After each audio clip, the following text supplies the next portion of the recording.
Your muscles. Most people think of them as the things that lift weights and run marathons, mechanical tools for moving your body around. But here's what nobody tells you. Your muscles are one of the most complex and important organs you own. They're metabolic factories, immune regulators, and chemical messengers. They store glucose, burn fat, produce hormones, and talk to your brain, your bones, and your gut. You have over 650 of them, and together they make up about 40% of your body weight. This is how your muscles actually work. And once you see the system, you'll never think of them as just movers again. Let's start with the scale. The human body has over 650 skeletal muscles, the ones you control voluntarily. Together they account for roughly 40% of your total body weight. In a healthy young adult, skeletal muscle is the largest organ in the body. Each muscle contains bundles of fibers, and each fiber can be up to 30 centimeters long, one of the longest cells in your body. Inside those fibers, proteins are organized into repeating units called sarcomeres, stacked end to end like a stack of coins. A single muscle might contain thousands of sarcomeres in series and millions in parallel. Not all muscles are the same. There are 3 types, and they work in completely different ways. Skeletal muscles, the ones attached to your bones, are the ones you control. They're striated, meaning they have a striped appearance under a microscope, and they contract on command. Cardiac muscle is the second type. It's found only in your heart, it beats automatically, and it never fatigues. Smooth muscle is the third type.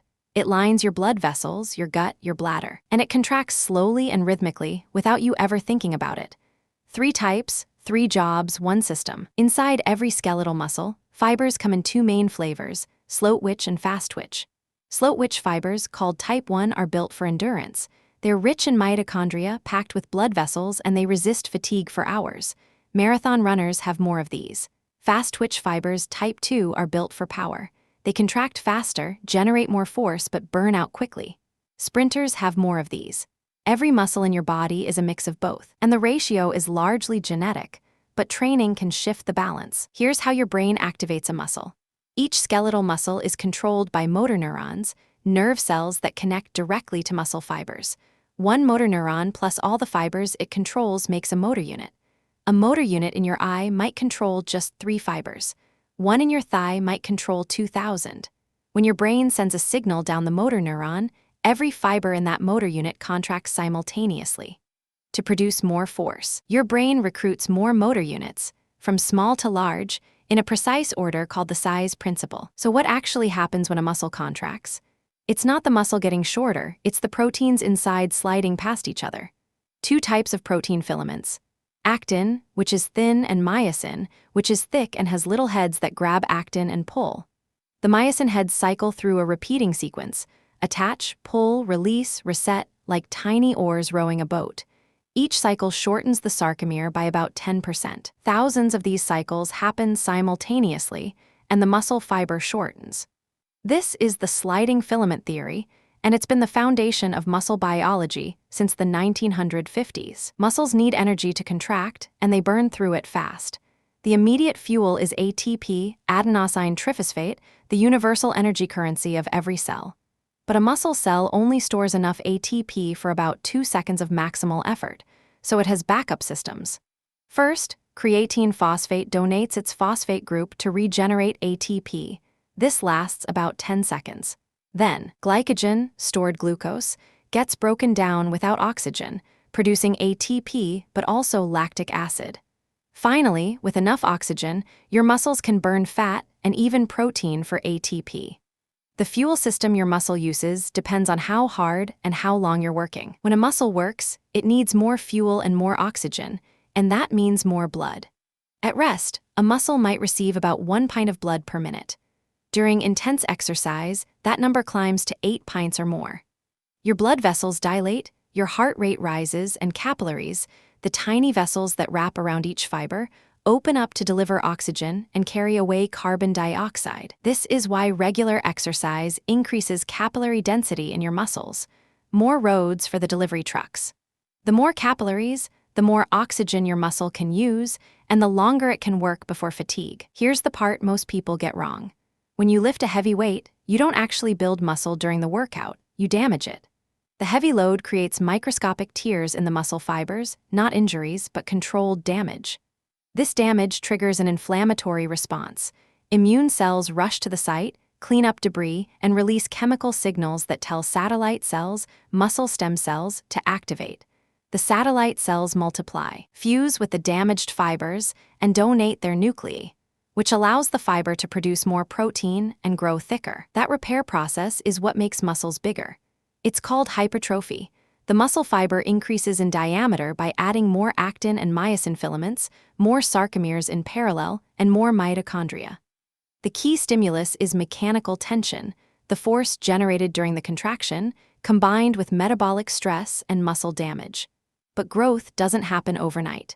The repair takes 24 to 72 hours, which is why training the same muscle every day doesn't work. The muscle needs time to rebuild, and the rebuild makes it stronger than before. That's the whole point. You know that feeling a day or two after a hard workout, the stiffness, the tenderness when you press the muscle? That's DOMS, delayed onset muscle soreness. It peaks about 48 hours after exercise, and it's caused by the inflammatory response to those micro tears. The soreness isn't damage exactly, it's repair in progress. Your immune system is clearing debris, satellite cells are fusing, new protein is being synthesized.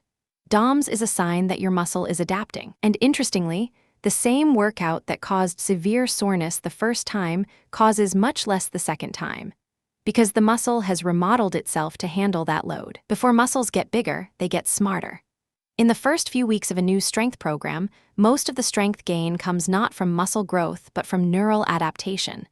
Your brain gets better at recruiting motor units, firing them in the right sequence, and coordinating multiple muscles to work together. The rate coding increases, signals fire faster. The synchronization improves. This is why beginners get dramatically stronger before any visible change in muscle size. Your nervous system learns the movement before your muscle adapts to the load. Muscles don't last forever without use. After about age 30, you start losing muscle mass at a rate of about 3 to 5% per decade, a process called sarcopenia. By age 70, you might have lost 30% of your peak muscle mass. And it's not just size, you lose strength faster than mass because you lose the fast twitch fibers first. The good news, sarcopenia is largely preventable. Resistance training, adequate protein, and staying active can slow the decline dramatically.